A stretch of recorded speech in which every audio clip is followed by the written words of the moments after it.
Hello viewers, আসসালামু আলাইকুম। Welcome to cooking and health care. কাছে দূরে দেশে বিদেশে যে যেখান থেকে আমার এই ভিডিওটি দেখছেন, আশা করি সবাই ভালো আছেন। আজ আমি ব্যবসা কলেজের একটি ইউনিক রেসিপি নিয়ে এসেছি। আসলে সবাই রান্না জানি আমরা, তবে একটু ডিফারেন্ট করে রান্না করার চেষ্টা করেছি। এটা দেখতেও যেমন লোভনীয়, খেতেও কিন্তু দারুণ মজাদার। আর দেখুন, এর জন্য নিয়েছি আমি 700 গ্রাম ব্যবসা কলিজা, গুদ্দা, জিব্বা এগুলো আমি নিয়েছি, আর 4 টুকরো মাংস নিয়েছি। এটাকে খুব ভালো করে ওয়াশ করে নিয়েছি, কারণ এটা গন্ধ থাকে। খুব ভালো করে ওয়াশ করে নিতে হবে। আর এটাকে আমি এখন সিদ্ধ করে নেব। এর জন্য আগে আমি প্রথমে 1 চামচ হলুদ দিয়ে দিচ্ছি, আর 1 চামচের মতো আমি লবণ দিয়ে দিব। এখন একটু সামান্য পানি অ্যাড করে নেব এটাকে সিদ্ধ করার জন্য।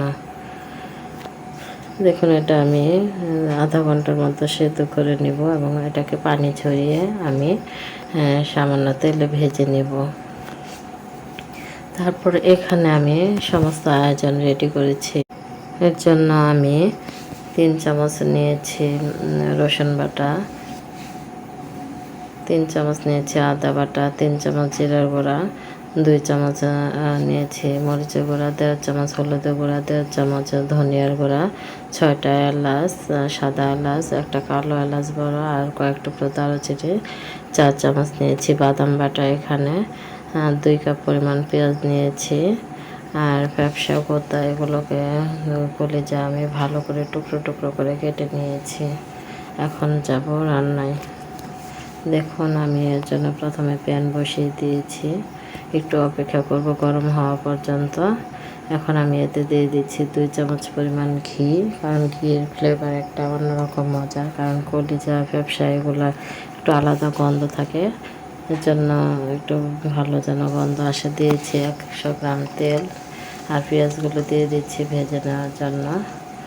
আর এখানে দিয়ে দিচ্ছি তেজপাতা, দারুচিনি, এলাচ, এগুলো হালকা বাদামি কালার করে ভেজে নেব। এখন দিয়ে দিচ্ছি আদা, রসুন, জিরার গুঁড়ো, এগুলোকেও আমি এখন ভালোভাবে ভেজে নেব। এখন দিয়ে দিচ্ছি বাদাম বাটা, এটাকেও এমনভাবে ভাজতে হবে যেন খুব সুন্দর একটা ফ্লেভার আসে। এরপর দিয়ে দিচ্ছি 1 চামচ লবণ, এর আগেও একবার লবণ দেওয়া হয়েছিল সিদ্ধ করার সময়। এখন এটাকেও ভালো করে ভেজে তারপর পানি দিয়ে দিব সামান্য। এখন দিয়ে দিচ্ছি মরিচ, হলুদ, ধনিয়ার গুঁড়া, এগুলো দিয়ে ভালো করে ভেজে নিচ্ছি। এরপর দিয়ে দিচ্ছি কলিজা, ফ্যাপসা, জিব্বা, গুদ্দা এগুলো সাথে এখন দিয়ে দিচ্ছি। ভালোভাবে এটাকে কষিয়ে নেব। আর বাদাম বাটা এখানে দেওয়ার উদ্দেশ্য মাংসের তরকারিটাও ঘন হয়, ফ্লেভারও ভালো আসে। এখন ঢাকনা দিয়ে ঢেকে দিচ্ছি। তারপর 5-7 মিনিট পর আবার খুলে এটাকে নাড়াচাড়া করে দিচ্ছি। এটাকে যতটা ভালোভাবে কষানো হবে তরকারির স্বাদটা বহুগুণে বেড়ে যাবে।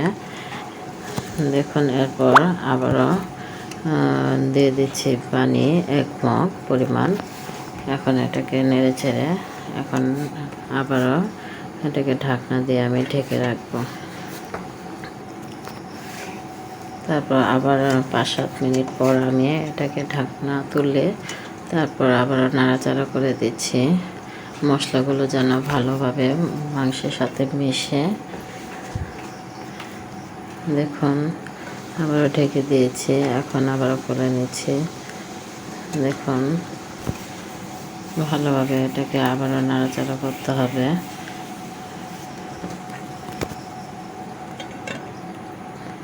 আবারও এটাকে ঢেকে দিলাম। এভাবে পর্যায়ক্রমে ঢেকে ঢেকে নাড়াচাড়া করে এটা হবে। আর দেখুন, আঠালো আঠালো হয়ে গেছে, নিচে এটা টেনে আসছে। টেনে আসলে বুঝবেন যে এটা তরকারিটা হয়ে গেছে। আর এটা একটু ভিন্ন স্বাদ, একটু ঘি ভেজে নিলে আর বাদাম বাটা দিলে এটার ফ্লেভারটা যেমন অন্যরকম হয়, তেমনি বাদাম বাটাটা দিলেও তরকারিটা অন্যরকম ঘন সুন্দর হয় এবং খেতেও অনেক মজাদার লাগে। দেখুন কতটা সুন্দর লাগছে, অন্যরকম একটা কালারও আসছে।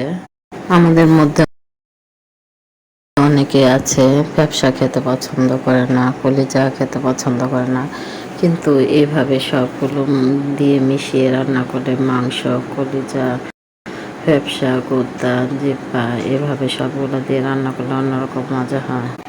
দেখুন আমি পরিবেশনের জন্য রেডি করেছি। মাশাআল্লাহ দেখতে কতটা চমৎকার লাগছে, আর খেতেও কিন্তু দুর্দান্ত একটা মজাদার খাবার। এই রেসিপিটি একবার হলেও আপনারা রান্না করবেন। আর এই রেসিপিটি রুটি বা পরোটার সাথে, ভাত বা পোলাওয়ের সাথে সব কিছুর সাথেই খেতে মজা লাগে। আর আমার এই রেসিপিটি ভালো লেগে থাকলে অবশ্যই লাইক, কমেন্ট ও শেয়ার করবেন। আর যারা নতুন তারা সাবস্ক্রাইব করে বেল বাটন অন করে রাখবেন পরবর্তী নোটিফিকেশনের জন্য। আর সবাই ভালো থাকবেন, সুস্থ থাকবেন। আজ এই পর্যন্তই, আবারও দেখা হবে নতুন কোনো ভিডিও নিয়ে। আল্লাহ হাফেজ।